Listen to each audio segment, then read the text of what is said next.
The sunlight filtered through the leaves of the trees, casting dancing shadows over the square of our village. The air was infused with the sweet smell of peaches beginning to ripen, and the distant sound of frogs croaking in the nearby fields was a familiar melody. I was sitting on a wooden bench, nervous and restless, watching my friends arrive one by one. "Hey, Wei!"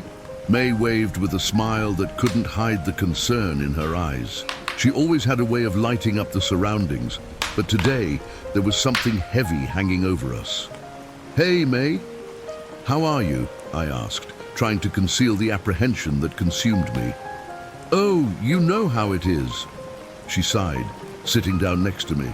"The situation is tough. My dad won't stop talking about the debts." Soon, John approached, his face contorted in a worried expression. "You won't believe what happened. My dad's tool shop is on the verge of going bankrupt. He's so stressed that he barely talks to me. And my brother?" Leanne joined us, her voice carrying a tone of despair. "He lost his job, and now I don't know how we'll pay the bills. It's like we're trapped in a never-ending cycle." Our gazes met, and the undeniable truth hung in the air. We were all living a kind of financial nightmare, struggling to survive in a world that seemed increasingly hostile. The frustrations piled up like a weight on our souls, and I didn't know how to deal with it. "I feel like I can't see a way out," May said, breaking the silence that had settled over our group. "It feels like poverty is chasing us." "That's true," I agreed, feeling my heart tighten. "Sometimes I wonder if we're the only ones going through this. Life is so unfair. I don't know how we're going to change this situation." Jun shook his head, his gaze distant. "What if we can't? What if we stay like this forever?" His words echoed in my mind, creating a buzz of despair. The truth is, we all felt that life was putting us in an invisible prison, and there were no keys in sight. At that moment, an old woman approached us. Her grey hair was tied up in a messy bun, and her penetrating gaze seemed to see beyond our sadness. "I heard you talking about your difficulties," she said in a soft but firm voice. "Sometimes what we need isn't just money, but wisdom." We stared at her, somewhat suspicious but also curious. "I heard you're seeking answers. Master Feng, the wise man of the village, can help you. He has lessons on prosperity that can change your lives," the old woman continued. "Who is Master Feng?" I asked, intrigued. "He is a highly respected man here. They say he has a deep understanding of the energy that surrounds us and how it can affect our lives. If you go to him, you might find the answers you seek," the woman explained. "And where can we find him?" Leon asked, her eyes shining with renewed hope. "He lives on the hill near the woods, a tranquil place where people go to learn and heal," the lady replied. "But remember, you need to be open to his lessons." After the old woman said her goodbyes, a heavy silence settled among us. I looked at my friends' worried faces and realized we were all thinking the same thing. What did we have to lose? What else could we do but wait for luck to change? "Let's seek Master Feng," I said, feeling a wave of determination. "We have nothing to lose, and perhaps he has the answer we need."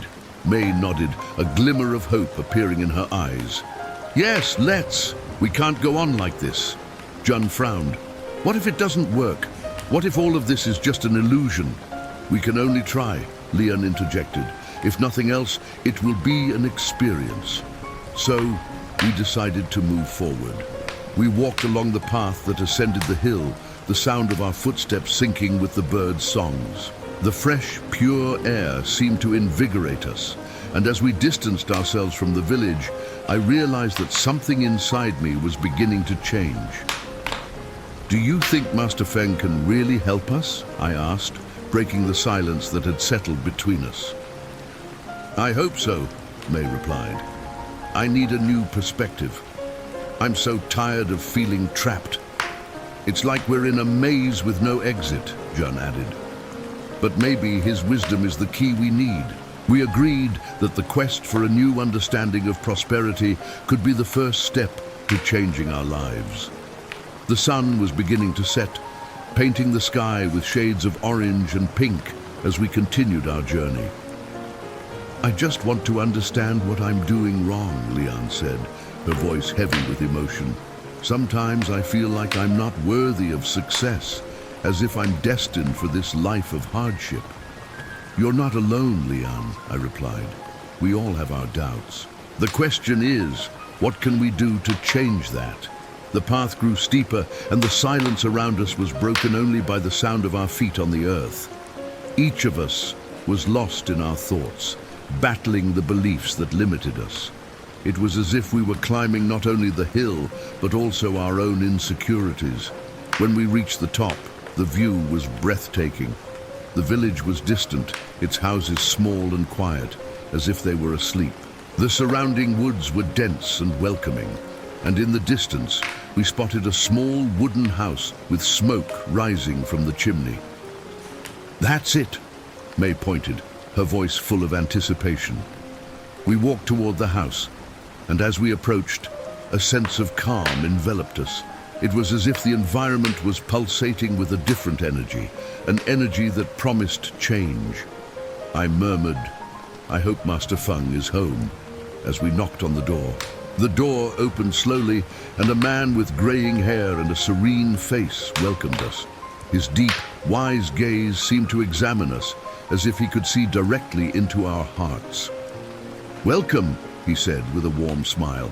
"I was expecting you." I had no idea what to expect next, but one thing was certain. We were ready to discover the secrets that could transform our lives. As soon as we arrived at Master Feng's house, a wave of tranquility enveloped me. The gentle aroma of incense, mixed with the fragrance of the flowers surrounding the small garden, made the atmosphere even more inviting. The master, a man with graying hair and eyes that seemed to shine with wisdom, greeted us with a serene smile. His presence exuded a calmness that immediately made me feel we were there for a greater purpose. "Welcome, young ones," he said, gesturing for us to sit on cushions arranged around a low table made of polished wood. "What brings you to me?" May was the first to speak. Her voice carried a mix of anxiety and hope. "Master Feng, we are facing financial difficulties and feel trapped in a cycle of poverty. We want to understand how we can change that." Master Feng nodded, as if he already knew our concerns. He looked at each of us, as if reading our souls, and then began to speak about the energy that flows in our homes and how it can affect our prosperity.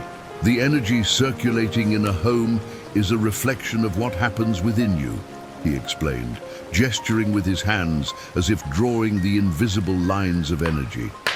"To attract abundance, you must pay attention to 7 places in your homes. These places may be blocking the flow of prosperity." I couldn't help but show a skeptical expression. It was hard to believe that the placement of objects in our homes could truly have a significant impact on our lives. But as I looked at the hopeful faces of May, June, and Leon, I realized they were completely absorbed in the Master's words. "What do we need to do, Master?" I asked, trying to hide my doubt. "First, you must observe the conditions of your homes," Feng replied. "The first place you should consider is the entrance. A cluttered or poorly maintained entrance sends a negative message to the universe. It's as if it's saying, 'I'm not ready to receive abundance.'" "Are you saying that dirt at our front door could be preventing us from having money?" Jun asked, clearly skeptical. "That seems exaggerated." Feng smiled gently, taking his time to respond. He seemed to understand Jun's internal struggle. "Energy is not a matter of logic, young one. It's about vibrations and feelings.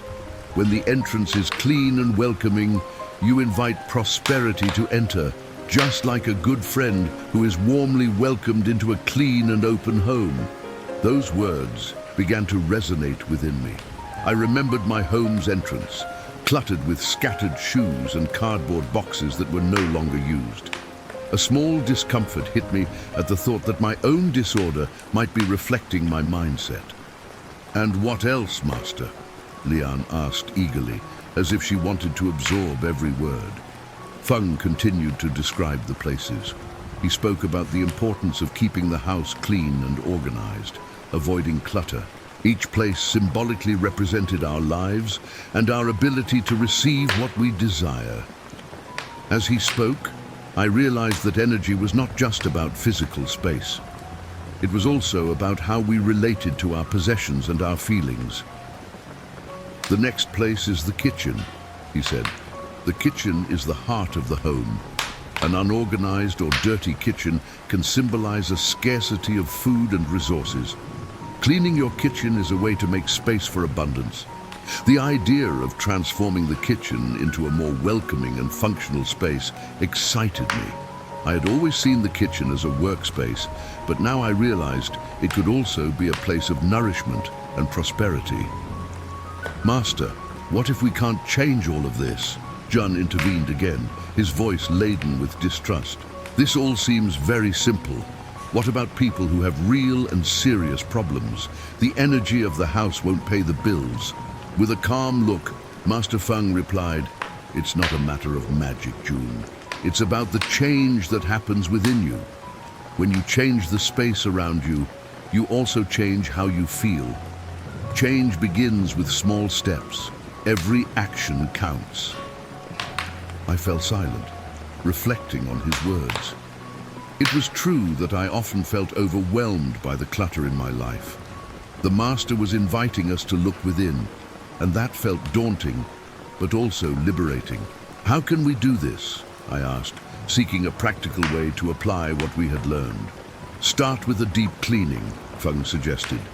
"Choose a space in your homes and dedicate time to organize it. Act with intention. As you clean, visualize the clearing of your minds and hearts as well." May smiled, visibly excited. "We can do this together.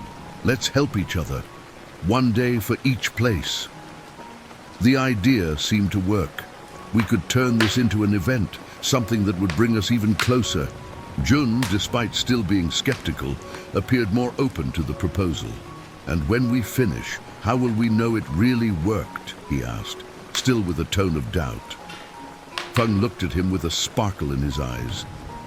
"When the energy flows freely, you will feel a lightness. What once seemed heavy will begin to dissolve, and prosperity, it will come as a natural result of the changes you make internally." At that moment, optimism started to take over me. If what the Master was saying was true, maybe this could be exactly what we needed. We needed to unite and work together, creating a space that reflected our aspirations. "Then, shall we meet tomorrow to get started?" Lian suggested, full of enthusiasm. "Yes," I replied, feeling a new surge of hope. "Let's do this." As we said goodbye to Master Feng, a sense of determination filled the air. The promise of transformation lay ahead of us, and we knew that no matter what came next, we were in this journey together. True change could start at home, but the impact would be felt in our hearts and minds. After our conversation with Master Feng, the idea that the energy of the environment can influence our lives began to take root in me. When I got back home, the first thing I did was stop at the entrance. The door was slightly open, and I could see the clutter that had accumulated. Old boxes, discarded shoes, and even some dry leaves that the wind had brought. The sight was a perfect reflection of my mental state, and it disturbed me. I never realized how messy my entrance was, I thought as I looked around. If the entrance is how the world sees me, what must people think of me? The weight of this reflection made me feel a chill in my stomach. I grabbed a broom and started to clean. Each movement seemed to relieve a bit of the burden I carried, as if every leaf swept away was one less worry. I remembered May and how she always had this ability to lighten everything around her. What if I called her? She could help me organize this, I thought. I took my phone and sent a message. "Hi, May. Could you come over and help me tidy up the entrance of my house? I feel like I need a change." Minutes later, I received a reply. "Sure way. I'm on my way. As I waited, I started to feel anxious. What if she thinks I'm too disorganized? Questions like that began to arise, but I pushed them away. When May arrived, she had a radiant smile. "Hi, Wei." "What happened here?" she said, looking around. I hadn't realized how messy things were. Master Feng talked about how the energy of the entrance can affect our lives. "So, I decided to do something about it," I replied, a bit embarrassed. "You're right. Let's transform this together," May said, her eyes sparkling.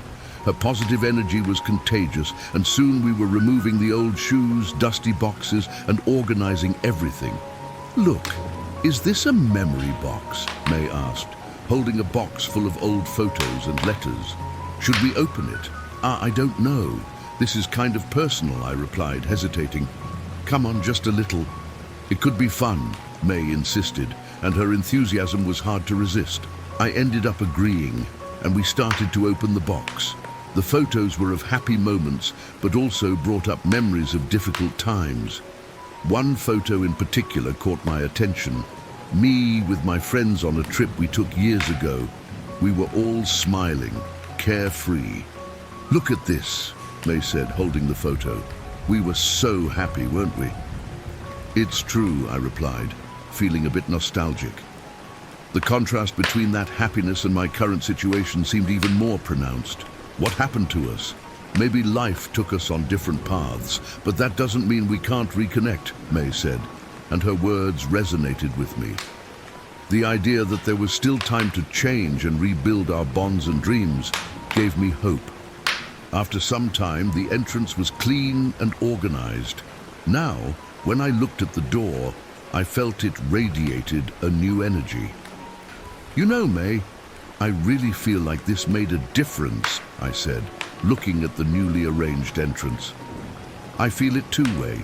Sometimes change starts with small things, like organizing the space," she replied, satisfied with the work we had done. That same night, as I prepared for bed, I couldn't stop thinking about what I had learned. The energy of the entrance could be just a symbol, but it seemed to awaken a new way of seeing life. Deep down, I realized that the external mess was linked to an internal disorder I had been carrying. What else was hidden in my house, and consequently in my life? The next morning, I decided it was time for a new visit to Jun. He had always been more skeptical about all this, especially regarding Master Feng's lessons. When I arrived at his house, I saw that his entrance was also disorganized, even though he didn't seem to care. "Hi, Jun," I called, entering. "How are you?" "Ah, Wei. What brings you here?" he asked, lacking enthusiasm. "I was thinking about what Master Feng said, and how the entrance of the house can impact our lives. I thought we could take a look here," I replied, trying to share the enthusiasm that May had given me. "I don't know, man. I feel like this is just nonsense," Jun said, shaking his head. "Life is hard. It doesn't matter if your entrance is organized or not. I understand what you're saying, but maybe the disorganization is preventing you from seeing other possibilities," I insisted. "Let's at least try. Just a look?" He hesitated, but finally agreed. "Okay, but just for a moment." As we started organizing the entrance, Jun became more receptive. "You know, I hadn't realized how much this was affecting me. It's like I've been in a vicious cycle," he admitted, as he cleared away some old things. "Exactly. The energy around us truly influences our mental state. When you get rid of the clutter, you create space for new things," I said, feeling that I was finally making some progress. "Maybe I should start thinking differently. Life doesn't have to be just about surviving, right?" Jun began to reflect, and I could see a small change in his expression. "Yes, life can be about prosperity and growth.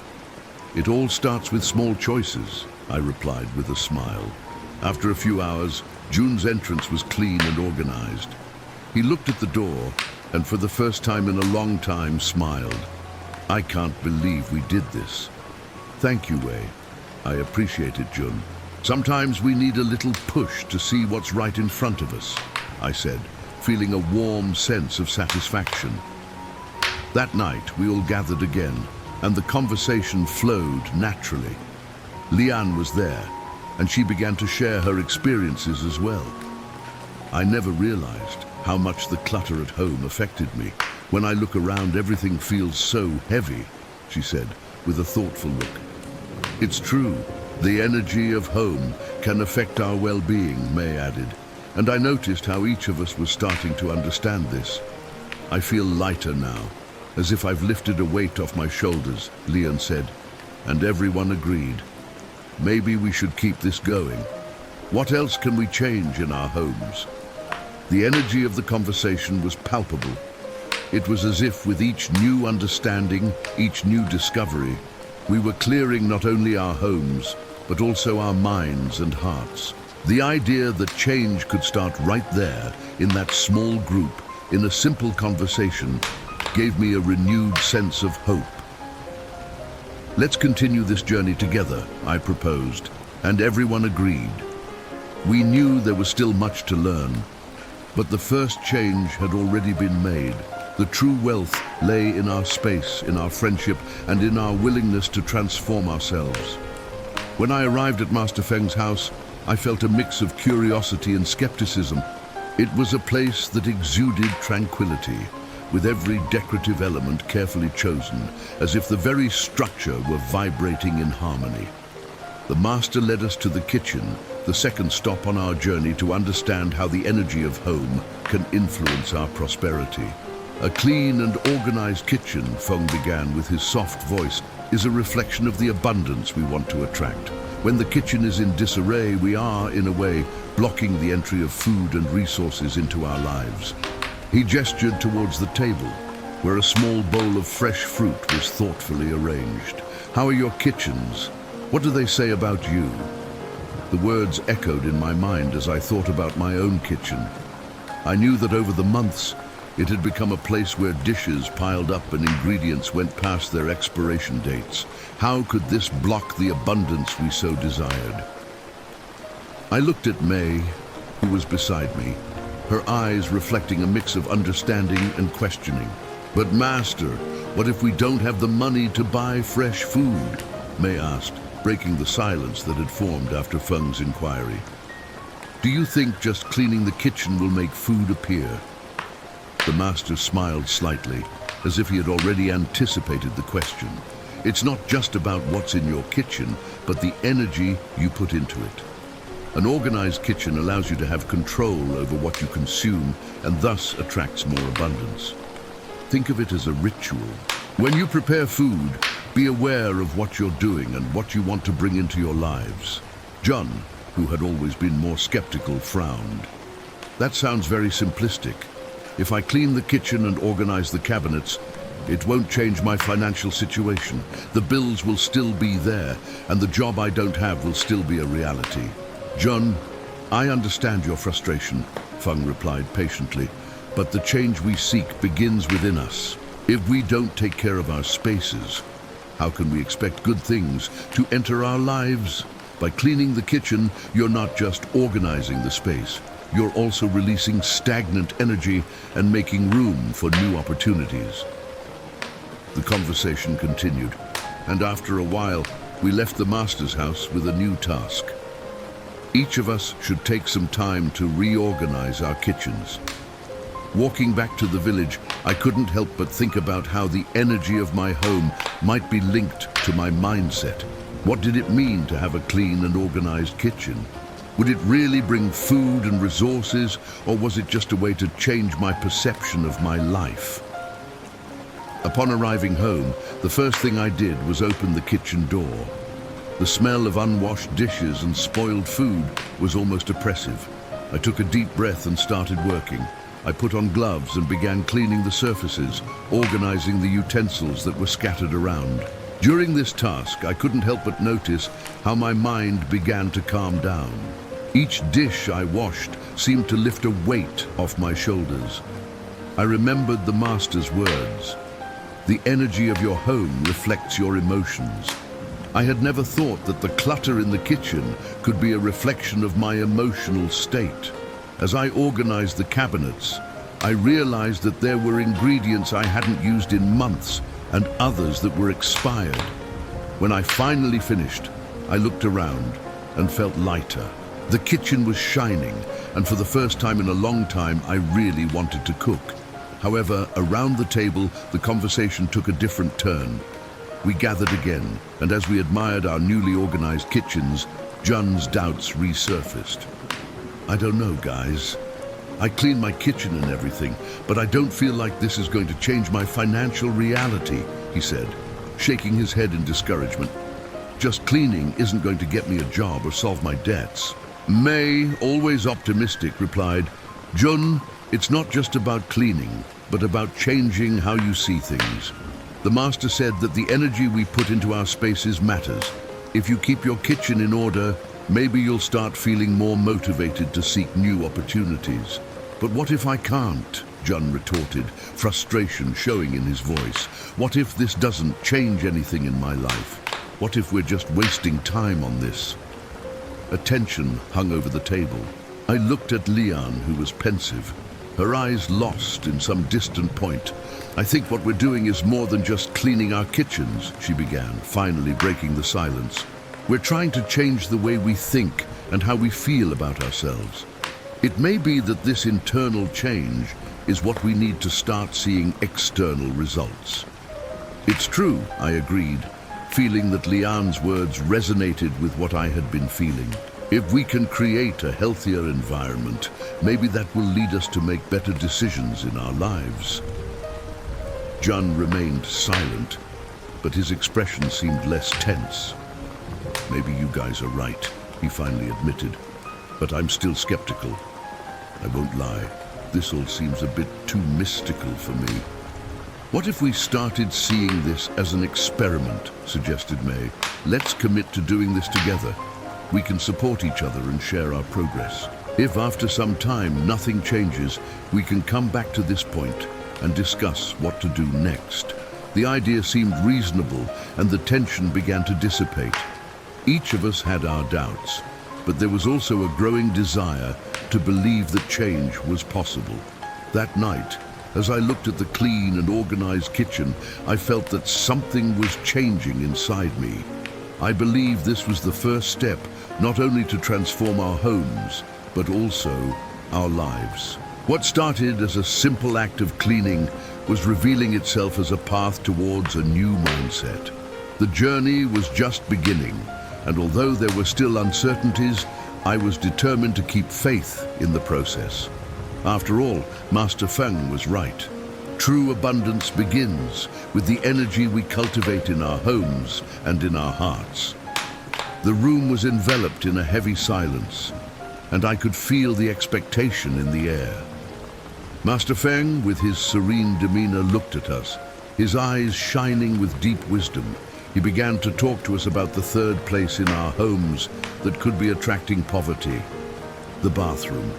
At first glance, it might seem like a strange choice, but as he spoke, I realized there was much more there than I had imagined. An unorganized bathroom, the master said, symbolizes the difficulty in letting go of what no longer serves us in our lives.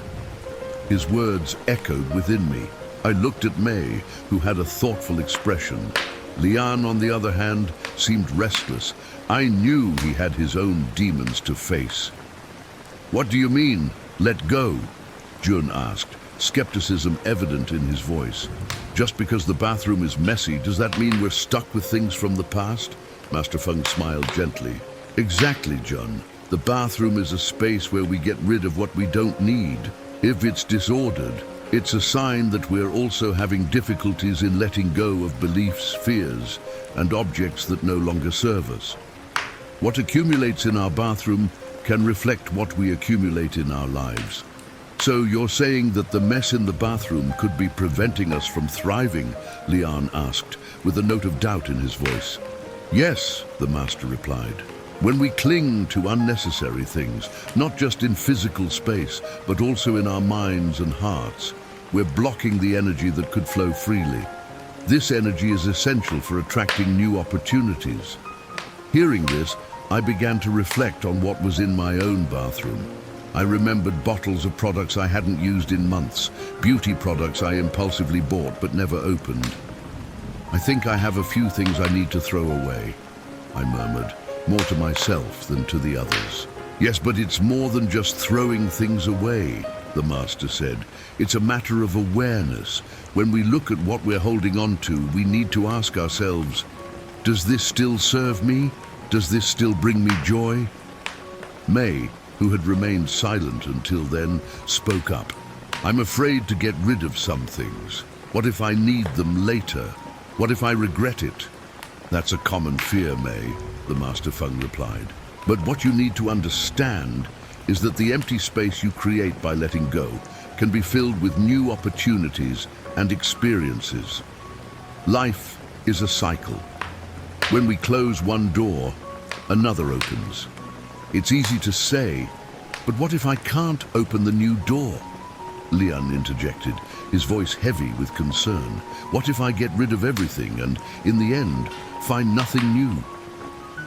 Master Feng looked at Lian with compassion. Sometimes, the fear of losing what we have prevents us from receiving what life has to offer. The universe is always in motion, and it rewards those who have the courage to move forward. You must trust that what is to come will be better than what you are leaving behind. I felt a wave of empathy for Lian. He had always been the most insecure in the group, and I knew his struggle was internal. Lian, maybe we should try together, I suggested. We can gather and help each other decide what we can leave behind. Lian's eyes brightened slightly. You would really do this? Help me get rid of things? Of course, we're in this together, I replied, feeling more confident in my proposal. If we all unite, it might be easier to face our fears. May agreed, yes, I could do the same. I think this could be liberating. And besides, we can celebrate the things we decide to keep. Jun, who still seemed skeptical, finally spoke up. I still don't know if I believe this will really make a difference, but who knows, it might be interesting to try. Master Feng nodded, satisfied with our willingness to act. That's what I want to see. True transformation begins when you decide to change. The bathroom can be a great place to start this process, but remember, it's just the beginning.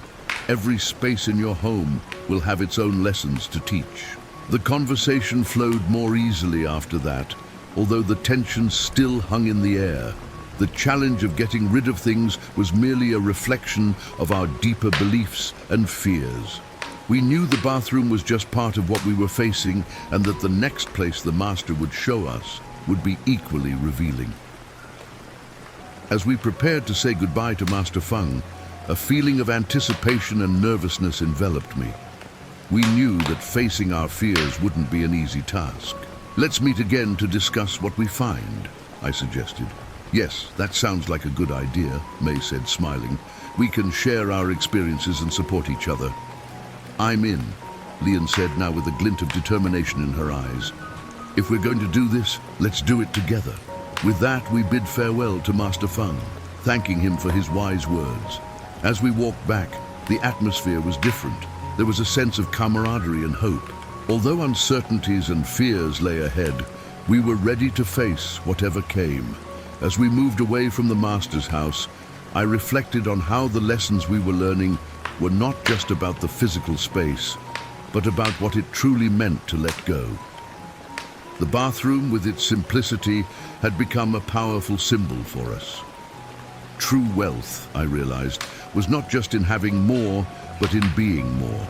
More free, more open, and more willing to let life flow. And so, with lighter hearts and clearer minds, we decided to take on the next step of our journey, one step at a time, together. When Master Feng mentioned the fourth place, the bedroom, a respectful silence fell over us. The environment was soft and cozy, with sunlight filtering through the linen curtains, creating a space that seemed to invite reflection.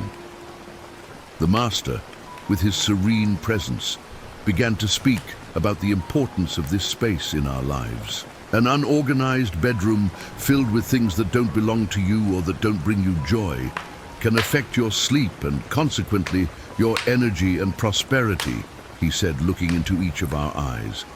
It's essential that this be a place of peace where you can recharge your energies. May frowned, clearly concerned. But what if the disorganization is just a reflection of our chaotic lives? How can we really change that? Her voice was a mix of doubt and hope. Master Feng smiled gently. External disorder often reflects internal disorder. When you create a space that promotes tranquility and harmony, you begin to attract not only peace, but also prosperity. Think about what each item in your bedroom represents. What brings you joy? What makes you feel heavy? Jun, who was somewhat skeptical, interrupted, "But isn't it just a matter of space, Master? I mean, we can't just tidy up our rooms and expect money to start flowing into our lives. Life is more complicated than that." Master Feng looked at Jun with a glimmer of understanding in his eyes. "You're right, Jun.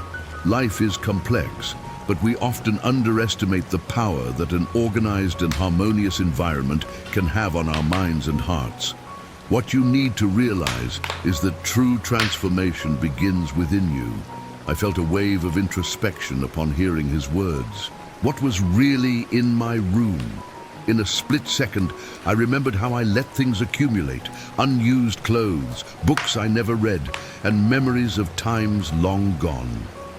The weight of that clutter seemed to reflect the confusion I felt about my own life.